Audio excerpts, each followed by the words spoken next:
Political correctness creates a narcissistic society, and social media exacerbates it exponentially.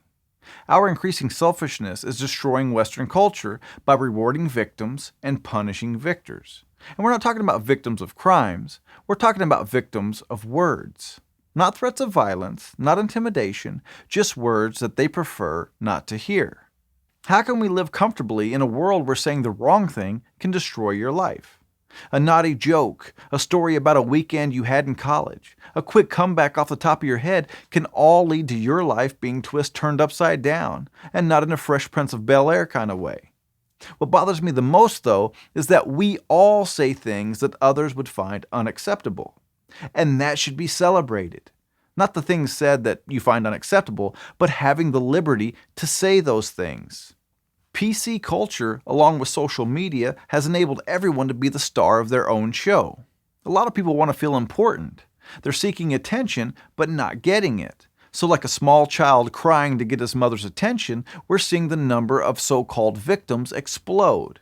And that's changing our culture to be more selfish. Because claiming to be a victim to get attention is about as selfish as you can get. And that's what we're teaching our children, to be selfish, that the world revolves around them. And if there's someone who says something that they don't like, they're being taught that they should be able to punish that person.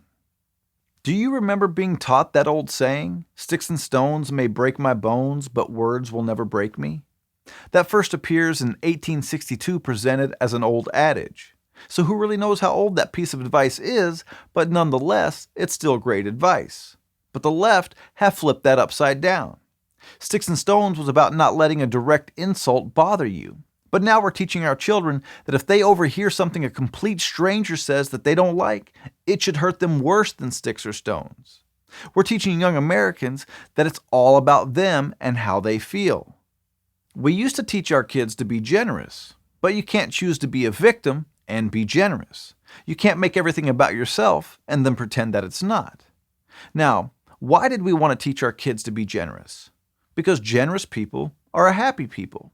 It's that simple. Americans used to want our children to be happy, but now there are a lot of people who just want them to be a part of a movement, a pawn in the political game, a chess piece to sacrifice for the greater good. I've said it in other videos, they want you angry because angry people are easy to control. And here's the kicker.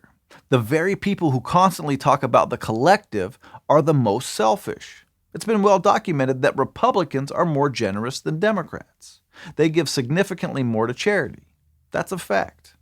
So whether it's how much they give to charity or how they act socially, the collectivists prove that they're not actually for the welfare of the collective. They're for an ideology. From microaggressions to appropriated culture, they're teaching kids to be offended by normal things. They're teaching our kids to think about themselves first. I mean, just asking where someone's from has been taught to our children as being offensive. But of course, those that push that nonsense will insult anyone that disagrees with their ideology. The collectivists are actually doing everything they can to tear apart the collective, because collectivism has never really been about the collective, and political correctness has never been about inclusiveness or tolerance. You see, as we continue to drift further left as a nation, we'll continue to become more and more selfish. And that's the simple truth. Thanks for watching. If you like this video, subscribe to our channel, and if you want to become a supporting member of Blue Collar Logic, click on the link in the description and give what you can.